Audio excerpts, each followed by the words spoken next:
حضرت فاطمہ زہرا کہتی میں پردے کے پیچھے دیکھ رہی تھی، نبی پاک نے امام حسن اور حسین سے فرمایا چلو میرے سامنے کشتی لڑو. تو دونوں حضرات آپس میں جب کشتی لڑنے لگے تو نبی پاک نا امام حسن کو کہتے ہیں حسن حسین کو ٹانگوں سے پکڑو، حسن حسین کو پیچھے سے پکڑو.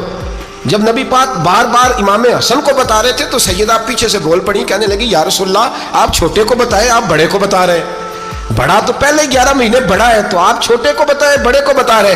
تو فرمایا فاطمہ تو چپ کرنا، جو میں دیکھ رہا ہوں تو نہیں نہ دیکھ رہی، ایک کو میں بتا رہا ہوں دوسرے کو جبریل امین بتا رہے ہیں. تو یہ حضور نے اپنے سامنے ان کی تربیت کی، ٹریننگ. ہوا یہ کہ یزید جب امیر بنا نا، 2-3 چیزیں ہوتی ہیں جب کسی بندے کو قابو کرنا ہوتا ہے، 2-3-4-5 چیزیں ایسی ہوتی ہیں جس سے بندہ قابو آتا ہے. تو اس نے بھی فوری طور پہ یزید نے دیکھا میرے لیے مسئلہ کیا بن سکتا ہے. ولید بن عتبہ اس وقت مدینے کا گورنر تھا. یزید نے اس کو خط لکھا کہ امیر عرب کا رواج آج بھی ہے کہ جب تک نئے خلیفہ کی بیعت نہیں ہو جاتی پرانے کے انتقال کی خبر ہی نہیں دیتے، اس کو رکھے رکھتے ہیں. یہ ان کا طریقہ ہے. وہ کہتے ہیں کہ ولی عہد اچھی طرح قبضہ کر لے پھر بتائیں گے. حضرت امیر معاویہ کا وصال ہو گیا، بتایا نہیں. یزید نے اب کیا کیا، کیونکہ بڑا چلاک آدمی تھا، بڑا شاطر تھا، بڑا تیز تھا، اس نے ولید کو خط لکھا. کہنے لگا کہ فوری طور پہ عبداللہ ابن عباس کو بلاؤ اور اسے کہو میری بیعت کریں.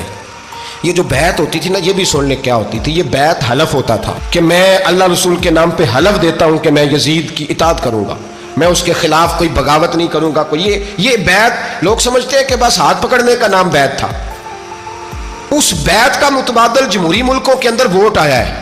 تو کہا بیعت کرے. حضرت عبداللہ ابن عباس کو بھی بلاؤ، عبداللہ بن زبیر کو بھی بلاؤ، امام حسین کو بھی بلاؤ. امام حسین آدھی رات کے وقت بیٹھے تھے مسجد نبی میں، چونکہ 5 نمازوں کی آپ امامت کرتے. امام حسین نماز پڑھا کے عشاء کے بیٹھے تھے. جناب عبداللہ بن زبیر، عبداللہ بن زبیر کون تھے؟ یہ نبی پاک صلی اللہ علیہ وسلم کی پھپھی پوتے تھے اور جناب صدیق اکبر کے نواسے تھے حضرت عبداللہ بن زبیر. اور جناب زبیر بن عوام عشرہ مبشرہ صحابی ہیں، ان کے بیٹے تھے.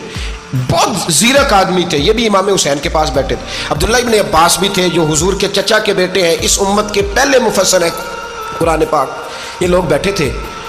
تو ولید نے ایک بندہ بھیجا، اس نے آ کے کہا جناب آپ کو گورنر صاحب نے بلایا ہے. تو عبداللہ بن زبیر کہنے لگے حسین اس وقت بلانے کی بات سمجھ میں نہیں آئی. تو امام حسین بڑے بصیرت والے تھے، اللہ نے بصیرت دی تھی. کہنے لگے عبداللہ آپ کو سمجھ نہیں آئی، مجھے سمجھ آ گئی ہے، امیر معاویہ وصال کر گئے اور یہ ہمیں جو بلایا گیا ہے نا، یہ یزید کی بیعت کے لیے بلایا گیا ہے.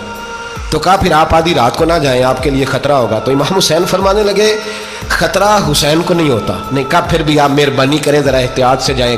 تو جناب عبداللہ ابن زبیر نے، عبداللہ ابن عباس نے 14 بندے نیزے دے کے، تلواریں دے کے امام حسین کے ساتھ بھیجے اور کہا کہ امام حسین اگر اس نے کوئی غلط ملت بات کی نا، زبردستی بیعت کرنے کا کہا، تو آپ بس کوئی ایک بات